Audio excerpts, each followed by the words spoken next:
اللہ کے حبیب صلی اللہ تعالیٰ علیہ وسلم نے جو کردار اختیار فرمایا ہے وہ رہتی دنیا تک اس کی مثال کوئی نہیں پیش کر سکتا، اور اسی اسوہ پر، انہی کے نقش قدم پر چل کر صحابہ اکرام رضوان اللہ علیہم اجمعین نے دنیا میں اپنے ایک عظیم اخلاق پیش کیے معاملات کے بارے میں، چاہے وہ پڑوسیوں کے معاملات ہوں، چاہے وہ لین دین کے معاملات ہوں، چاہے وہ عدالت کے معاملات ہوں، بندوں کے حقوق کے سلسلے میں صحابہ بہت الرٹ تھے، بہت ہی زیادہ الرٹ تھے۔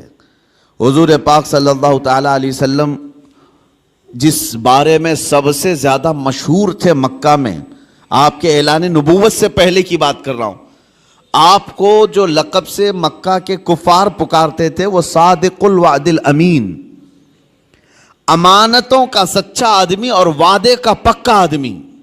حضور پاک صلی اللہ تعالیٰ علیہ وسلم کو اس لقب سے وہ پکارتے تھے، سچ بولنے والا اور اپنے وعدے کا پکا آدمی۔ حضور اکرم صلی اللہ تعالیٰ علیہ وسلم ایک مرتبہ مدینہ طیبہ سے گزر رہے تھے، ایک قافلہ تھا، طارق المحاربی نام کے ایک راوی ہیں، انہوں نے پوری ایک لمبی حدیث روایت کی ہے۔ کہتے ہیں کہ ہم لمبے سفر سے آئے تھے، ہمارا قافلہ تھا، ہمارے قافلے میں ایک لال رنگ کا اونٹ بھی تھا، سرخ اونٹ جس کو کہتے ہیں، اور اس زمانے میں سرخ اونٹ کی بڑی قیمت ہوتی تھی، بہت مہنگا اونٹ ہوتا تھا۔ حضور پاک صلی اللہ تعالیٰ علیہ وسلم کا گزر وہاں سے ہو رہا تھا، آپ رک گئے، ان لوگوں سے خیر خیریت پوچھی، کہاں سے قافلہ آ رہا ہے، کہاں جا رہا ہے، اور پھر اس کے بعد اس اونٹ کو نبی پاک صلی اللہ علیہ وسلم نے دیکھا اور پسند فرمایا، اور ان سے کہا کیا تم یہ اونٹ مجھے بیچو گے؟ اس قافلے والوں نے کہا ہم بیچیں گے۔ قیمت کتنی ہے؟ ان لوگوں نے بتایا اتنی کھجوریں، یعنی ہم باغیچے کی اتنی کھجوریں لیں گے۔ انہوں نے ایک قیمت بتائی، حضور پاک صلی اللہ تعالیٰ علیہ وسلم اس پر راضی ہوئے، کہا کہ ٹھیک ہے اتنی کھجوروں پر میں راضی ہوں، اونٹ میرے ہاتھ دے دو۔ ان لوگوں کا جو قافلے کا امیر تھا اس نے اونٹ اٹھایا اور حضور کے ہاتھ دے دیا۔ اس وقت رسول پاک صلی اللہ علیہ وسلم کے پاس نہ کھجوریں تھیں، نہ کوئی سامان تھا، لیکن حضور اونٹ کی رسی اپنے ہاتھ میں لیے اور مدینے کی طرف چل پڑے۔ قیمت تو ادا نہیں ہے، ان لوگوں میں سے کسی نے پوچھا بھی نہیں۔ حضور صلی اللہ تعالیٰ علیہ وسلم اونٹ کی رسی پکڑ کر مدینے کی طرف چل پڑے، جبکہ یہ سرخ اونٹ بڑا قیمتی ہوتا تھا، انہیں احساس بھی نہیں تھا، اندازہ بھی نہیں تھا قیمت لینے کا۔ جب حضور آنکھوں سے اوجھل ہو گئے تو قافلے میں بات چیت شروع ہو گئی، کیا قیمت مل گئی؟ تو انہوں نے کہا نہیں، قیمت تو انہوں نے دیا نہیں ہے، طے تو ہوئی ہے اتنے کھجوروں کی قیمت ہے اس اونٹ کے بدلے، لیکن انہوں نے دیا تو نہیں۔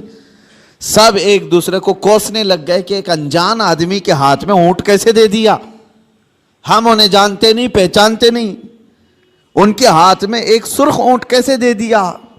وہ تو آنکھوں سے اوجھل ہو گئے، اب انہیں ڈھونڈے گا کون؟ یہ باتیں بڑھتی گئی، امیر قافلہ کو لوگ کوستے رہے کہ تو نے ایک بڑا نقصان کیا ہے۔ قافلے میں ایک خاتون تھی، ایک عورت تھی، اس عورت نے ہنگامے کو ٹھنڈا کیا اور کہا قریب آ کر لوگوں جھگڑو مت، اس لیے کہ میں نے اس چہرے کو دیکھا، وہ جھوٹا چہرہ نہیں ہو سکتا، ان کی باتوں کو میں نے سنا ہے، وہ شہد سے زیادہ میٹھی ہیں، ان کے بیٹھنے اور اٹھنے کے انداز کو میں نے دیکھا ہے، وہ دنیا کا کوئی عظیم آدمی ہے، انتظار کیوں نہیں کرتے؟ یہاں تک کہ شام ہو گئی اور رات ہو گئی۔ رات کو قافلہ جہاں پڑاؤ کیا تھا سب اپنے اپنے خیموں میں موجود تھے۔ نبی پاک صلی اللہ تعالیٰ علیہ وسلم کے ایک صحابی یا دو صحابہ اپنے ہاتھوں میں کھانے کی بڑی بڑی طبق لے کر کے آئے اور اس قافلے والوں سے کہا فلاں بن فلاں کہاں ہے؟ لوگ باہر آئے، پوچھا کہ کون ہے؟